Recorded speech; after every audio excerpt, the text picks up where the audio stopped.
I'm Shreya. And I'm Logan. And I'm Maria. Shreya, do you want to give some background as to what we're building?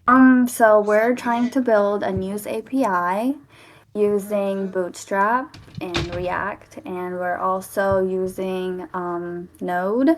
And Maria, do you want to talk a little bit about what your part of the project has been so far? So, as mentioned, we're building a news website using an API, a news API.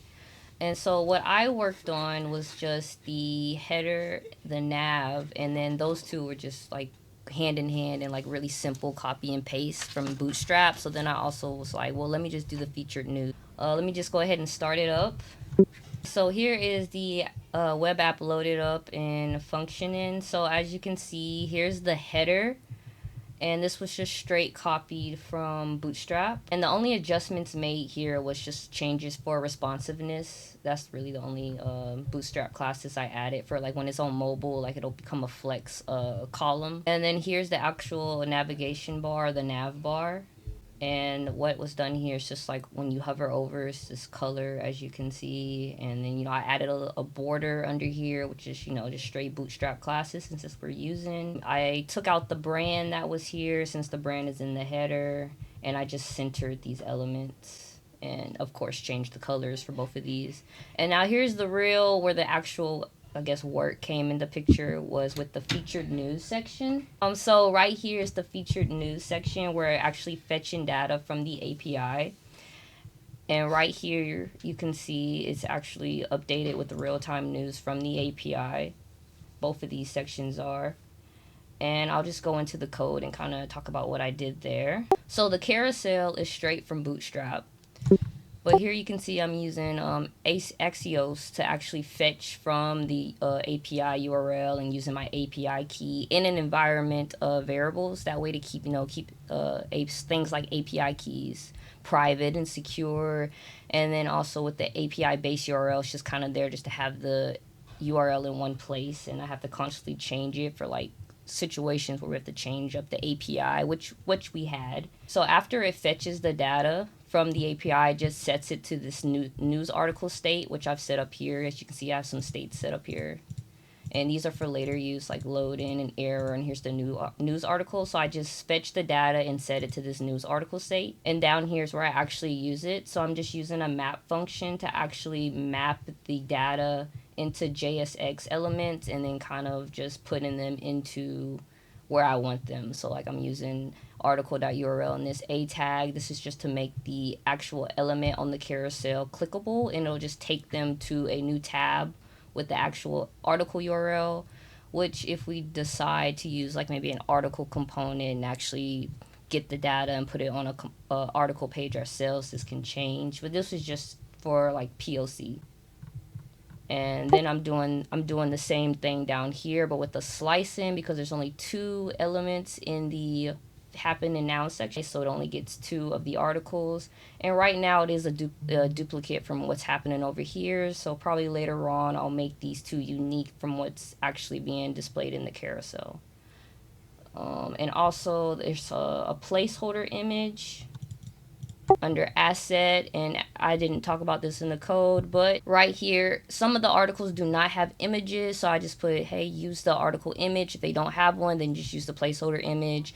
Same thing with the title, just untitled, and the same thing with the author, and same, yeah, etc. This is where the image is being imported and used. I just quickly wanted to touch on some points that I forgot to mention. That, like I mentioned, this is clickable, so I just wanted to showcase this. Like when you click on this, it will take you to the actual URL. And like I mentioned, this could be changed if we decide to use an an article component. And then right here, the way that this is cut off, well, you can't see it here because they don't have titles, so it says untitled. But I am using a substring so that it will only show 10 characters and not have like a huge title here that's just long, because that isn't, oh, but it shouldn't be untitled. So I probably just am referencing the old API article as mentioned, so I just have to change that. But it will just showcase the first 10 characters. But that's it. All right, Shreya, what about your updates? Okay. So I have done most on the footer down there. Yep. So all of that, I've done all of that. As you can see, I have used the inline statement to take off the inline styling, like remove it so it's aligned well and looks good or whatever. Most of the code has obviously come from Bootstrap, and there are not much changes that we have done on this either. I've added our emails, our university, address and phone numbers. Yeah, that's pretty much it. I've used horizontal lining, so they're yes, and there's a copyright information, generating the current year. It's displayed right on the bottom over there. And we're calling the footer in the app.js. Yep, there. We're calling it there, so it's generating onto the website, so you can see. Yeah, that's it. All right. So, and I've been working on doing a loading skeleton for using the React loading skeleton, which is a loading screen that mimics the API while it is fetching and loading. So that's going to be one update that is going to be made in the future, and then we're also going to have an error component which will redirect to an error page just for the 404 error, just in case something is not found within the website. We're going to have some additional functionality with the website. We're going to be adding a component for the categories at the top. We're going to be adding a search function to the site. So, and that's a lot of the functionality that we know of that we're going to be doing now. We've had, as Maria stated, we have had a couple of small hiccups with the API. A lot of it due to cost Not having association. them. Yeah. So, but yeah, that is our website so far. Yeah, it was a little bit of it was a big issue with the earlier APIs that we had chosen, just due to cost association and their free tiers. Their free tiers just did not work for the render, and it just we had to change several different ones. The second API that we did try, it had a lot of paperwork and red tape to go through for that one. So for right now, Maria is using the GNews API.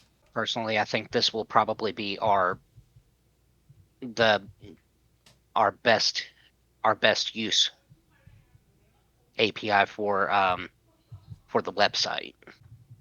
Thank Is you. there Thanks.